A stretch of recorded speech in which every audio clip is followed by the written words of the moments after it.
नमस्कार। अक्सर आपने सुना होगा कि आपके किसी जानने वाले व्यक्ति के फोन से किसी ने ओटीपी वगैरह भेजकर, किसी लिंक को भेजकर पैसे उनके खाते से निकाल लिए।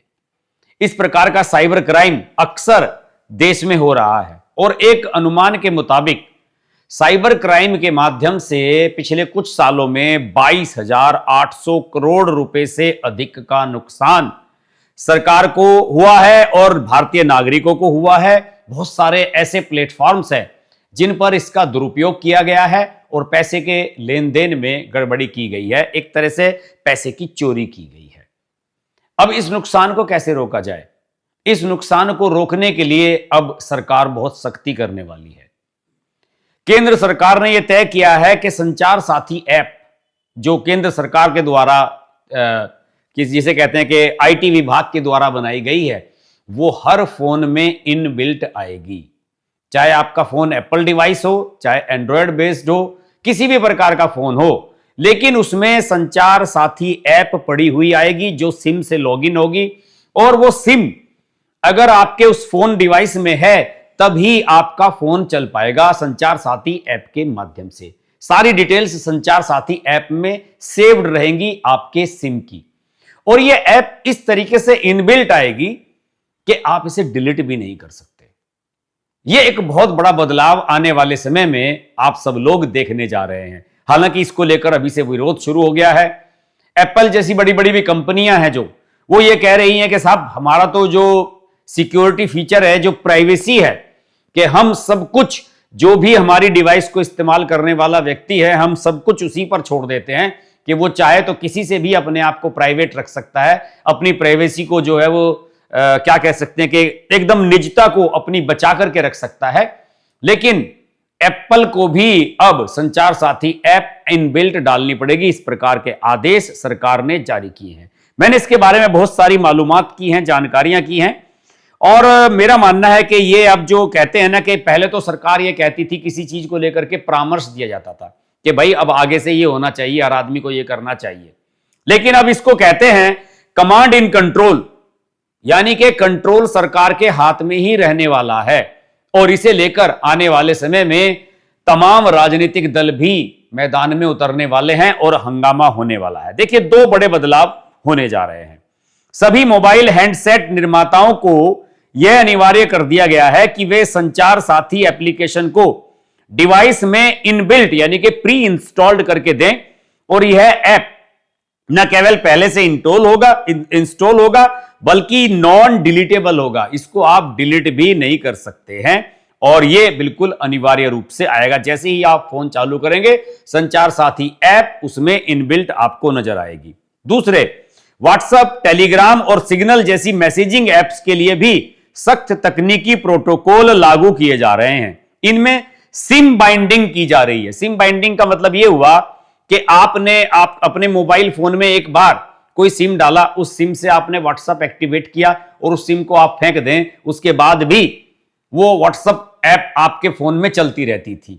लेकिन अब एक ओटीपी आधारित वेरिफिकेशन होगा और इसमें संभवतः 6 घंटे की अवधि रखी जाएगी, या हो सकता है उससे ज्यादा की अवधि रखी जाए, लेकिन इसमें एक निश्चित अवधि पर बार बार एक ओटीपी आपको सिम पर भेजना होगा और उसके आधार पर आपका व्हाट्सएप फिर से एक्टिवेट होगा या व्हाट्सएप को आप ओपन कर सकेंगे। इसे सिम बाइंडिंग कहते हैं, जिसके तहत ऐप केवल तभी काम करेगी जब रजिस्टर्ड सिम डिवाइस के अंदर फिजिकल रूप से हो और वेब आधारित लॉगिन सत्रों के लिए 6 घंटे की कठोर समय सीमा। यानी कि आपने अगर व्हाट्सएप को अपने लैपटॉप पर या डेस्कटॉप पर, कंप्यूटर पर खोला हुआ है, तो उसमें भी 6 घंटे के भीतर आपको उससे फिर से लॉगिन करना होगा, वरना वो ऑटोमेटिकली लॉग आउट हो जाएगा।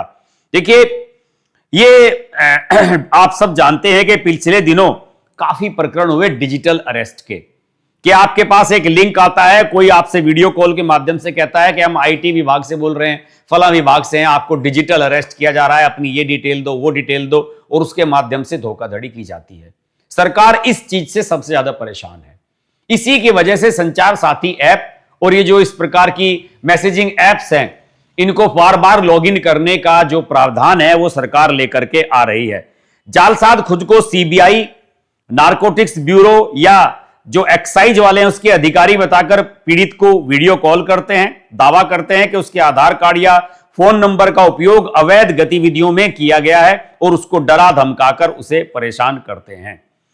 अब जब आप व्हाट्सएप पर पंजीकरण करते हैं तो एक बार ओटीपी के माध्यम से उसका रजिस्ट्रेशन होता है, उसका वेरिफिकेशन होता है। इसके बाद ऐप डिवाइस पर एक लॉन्ग लिव्ड ऑथेंटिकेशन टोकन आता है और एक बार यह टोकन बन जाने के बाद ऐप चलाने के लिए सिम कार्ड की आवश्यकता नहीं होती।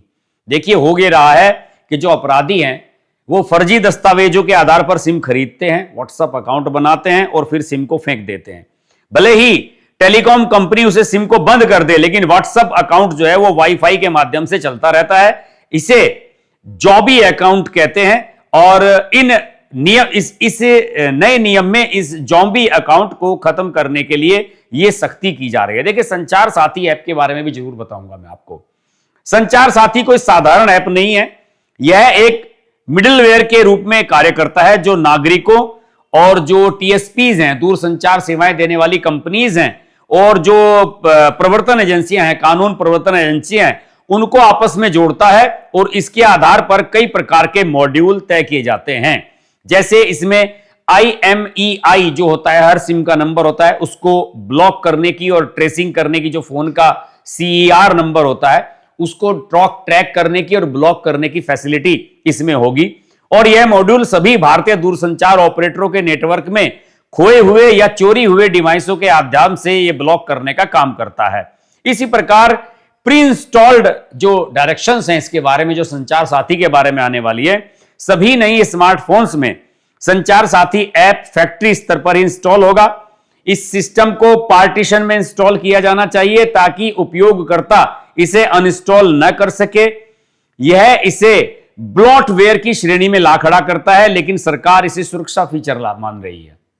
डिवाइस के पहले सेटअप को यानी कि आउट ऑफ बॉक्स एक्सपीरियंस को के दौरान ऐप स्पष्ट रूप से दिखाई देना चाहिए कि जैसे ही आप अपने फोन को सेटअप कर रहे हैं, जब भी आप फोन को देखो, आप जैसे भी किसी नई डिवाइस को लेते हैं, उसको ऑन करते हैं, कुछ चीजें आपको शुरू में ही आती हैं कि ये लॉगिन कीजिए, ये लॉगिन कीजिए, ये वेरीफाई कीजिए। तो संचार साथी के बारे में ये नियम बनाया जा रहा है कि ये तुरंत आपके फोन पर आ जाएगी और आपको इसमें लॉगिन करने के बाद, अपना जो सिम नंबर है वो डालने के बाद, उसकी डिटेल्स डालने के बाद ही आपका जो फोन है वो एक्टिवेट होगा।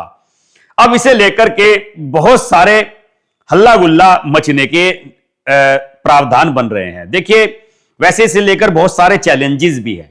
एप्पल का जो ऑपरेटिंग सिस्टम है iOS जिसको कहते हैं, उसका तो सबसे बड़ा फीचर ही यही है कि वो जो ग्राहक है अपने, उसको पूरी अपनी प्राइवेसी देता है। वो अपनी सारी चीजें चाहे तो गोपनीय रख सकता है, चाहे तो सार्वजनिक कर सकता है। और इसी वजह से एप्पल को सारे के सारे जो सेलिब्रिटीज हैं वो खरीदते हैं और बड़े बड़े लोग, बिल्कुल नेताओं के पास, इवन प्रधानमंत्रियों के पास, सब लोगों के पास एप्पल की डिवाइसेस होती हैं, क्योंकि उसमें सिक्योरिटी फीचर्स जो होते हैं वो बड़े स्ट्रॉन्ग होते हैं। उसी वजह से एप्पल को लेकर के ये दिक्कत आ सकती है। iOS है जो एप्पल का ऑपरेटिंग सिस्टम है, उसको कोर टेलीफोनी फ्रेमवर्क एप्स को यह पता लगाने की अनुमति नहीं देता कि कौन सा विशिष्ट सिम कार्ड डिवाइस में है। एप्पल ने ट्रैकिंग को रोकने के लिए इन APIs को प्रतिबंधित कर दिया है, यानी कि एप्पल में यह नहीं पता लग पाता है कि यह सिम कौन से फोन में पड़ा हुआ है। यह सबसे बड़ा सख्त नियम है एप्पल का। भारत सरकार का आदेश है कि व्हाट्सएप को सिम का पता लगना चाहिए, लेकिन एप्पल का जो ऑपरेटिंग सिस्टम है वो इसकी अनुमति नहीं देता। इसकी वजह से व्हाट्सएप को भारत में काम करने के लिए एप्पल को अपनी गोपनीयता नीतियों में बदलाव करने के लिए कहना होगा, या सरकार को एप्पल को मजबूर करना होगा कि वह भारत के लिए एक विशेष बैकडोर या API प्रदान करे। यह एक बड़ा अंतरराष्ट्रीय तकनीकी विवाद भी बन सकता है। एंड्रॉयड पर यह संभव है, लेकिन यह गोपनीयता के लिहाज से प्रतिगामी है। देखिए, एंड्रॉयड में रीड फोन स्टेट अनुमति का प्रयोग करके एप्स जो होती हैं वो IMEI और IMSI पढ़ सकते हैं। लेकिन पिछले कुछ वर्षों में गूगल ने एंड्रॉयड 10 और उसके बाद के संस्करणों में इन पहचानकर्ताओं तक पहुंच को सीमित कर दिया था ताकि ऐप्स उपयोगकर्ताओं को ट्रैक न कर सके। भारत का नया नियम इन गोपनीयता सुरक्षा उपायों को कमजोर करने की मांग करता है, यानी कि सब जगह बवाल मचने वाला है। सिंगापुर में भी ऐसा ही हुआ था। सिंगापुर ने भी घोटाले रोकने के लिए एक अलग रास्ता अपनाया था। सिंगापुर ने एसएमएस सेंडर आईडी रजिस्ट्री एसएसआईआर जिसको कहते हैं वो अनिवार्य कर दी थी। केवल पंजीकृत संगठन ही अल्फा न्यूमेरिक नाम जैसे कि DBSBANK से संदेश भेज सकते हैं। जैसे आपके पास भी आते होंगे, SBI के आते हैं, CBS के नाम से आते हैं। तो इस तरह की एक विशेष ठीक है ऐप पर आपको किसी विशेष जगह से कोई मैसेज आ रहा है एसएमएस कि आपके पास बैंक का आया, SBI का आया, PNB का, तो वो केवल जो अलग तरीके का एक आईडी होती है उसी आईडी से वो नंबर आता था। कोई और उस प्रकार की आईडी से नंबर नहीं भेज सकता। तो इस तरीके से वेरिफिकेशन हो गया कि जो आपके पास मैसेज आ रहा है या ओटीपी आ रहा है या लिंक आ रहा है वो ऑथराइज्ड सेंटर से आया है, ऑथराइज्ड आईडी से आया है। ये भी उन्होंने रास्ता अपनाया था। चीन में जो है वो भारत का जो सिम बाइंडिंग वाला मॉडल है वो चीन के मॉडल के सबसे ज्यादा करीब है। चीन में भी कुछ इस तरह के नियम है। चीन में वीचैट नाम की ऐप है, उसका उपयोग करने के लिए रियल नेम वेरिफिकेशन अनिवार्य होता है। आपका अकाउंट आपके मोबाइल नंबर से जुड़ा होता है जो सीधे आपकी जो नेशनल आईडी होती है, जैसे हमारे यहां आधार कार्ड होती है, राष्ट्रीय आईडी और बैंक खाते से लिंक होता है। भारत भी अब डिजिटल पहचान को भौतिक पहचान से जोड़ रहा है सख्ती के साथ, जैसे कि चीन ने किया है। यूरोप में जो है अलग है, यहां से जो दृष्टिकोण है यूरोपियन संघ का, यूरोप के जो कंट्रीज हैं वहां का बिल्कुल अलग है। यूरोप में डिजिटल सर्विसेज एक्ट DSA प्लेटफॉर्मों की जवाबदेही तय करता है, लेकिन यह उपयोगकर्ताओं के डिवाइस की निगरानी की अनुमति नहीं देता, जिसे कहते हैं कि IMSI स्कैनिंग, उसकी अनुमति नहीं देता। GDPR के तहत व्हाट्सएप द्वारा उपयोगकर्ता के सिम कार्ड को लगातार स्कैन करना डेटा मिनिमाइजेशन सिद्धांत का उल्लंघन माना जाएगा। यह यूरोप में है। यूरोप प्लेटफॉर्म को नियंत्रित करता है, भारत उपयोगकर्ताओं के एक्सेस को नियंत्रित कर रहा है, ऐसा टेक्निकल लोगों का मानना है। ऑस्ट्रेलिया और ब्राजील, यहां भी सिंगापुर की तरह सेंडर आईडी रजिस्टर पर ध्यान केंद्रित किया गया है। ब्राजील में ट्रेसिबिलिटी पर है ताकि फेक न्यूज के स्रोत का पता लगाया जा सके, लेकिन इसमें सेशन लिमिट जैसा कोई नियम नहीं है। अब देखिए इसमें अगले 90 दिनों के भीतर यह सारा कुछ बदलाव होना है। सरकार ने 90 दिनों का समय दिया है सारी कंपनीज को। व्हाट्सएप को कहा है कि ये लॉगिन वाला सिस्टम है कि आपको ओटीपी के माध्यम से उसे समय समय पर लॉगिन करना होगा, और जो वेब पर यानी कि आपके जो व्हाट्सएप अपने आप लैपटॉप पर या कंप्यूटर खोल लेते हैं उस पर 6 घंटे की अवधि होगी।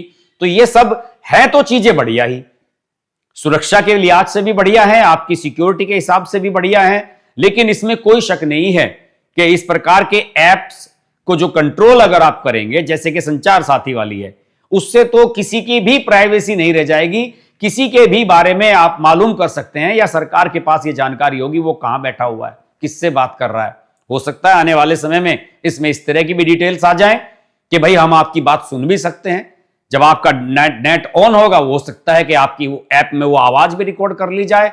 तो इसे लोग कुछ ये कह रहे हैं कि ये पेगासस का ही एक अगला वर्जन है। जैसे कि पेगासस जो है वो इजराइल का बनाया हुआ सॉफ्टवेयर है, जिस भी फोन में आप डाल दीजिए उसको, उसके माध्यम से आप उसको फोन को ट्रेस कर सकते हैं, उसकी डिटेल्स निकाल सकते हैं। लेकिन आने वाला समय दोस्तों बहुत ही चुनौतीपूर्ण है। आपको भी और हमें भी संभल कर काम करना है, समझदारी से काम करना है, अपने आंख नाक कान खुले रखने हैं हमेशा कि क्या हो रहा है क्या नहीं। ये नहीं है कि अंधाधुंध जाइए और किसी भी चीज को अडॉप्ट कर लीजिए, अंधाधुंध कहीं भी अपनी आईडी दे दीजिए। इससे बचें और सावधान रहें। आज के वीडियो में इतना ही। ये वीडियो अच्छा लगे तो दूसरे लोगों को फॉरवर्ड कीजिए, कम से कम 5 लोगों को फॉरवर्ड करें, जिससे कि उन्हें यह पता लग सके कि भाई किस प्रकार के बदलाव आने वाले समय में हमारे देश में होने जा रहे हैं। और इसके बारे में अपनी ओपिनियन कमेंट बॉक्स के माध्यम से हमें जरूर बताइए। नमस्कार।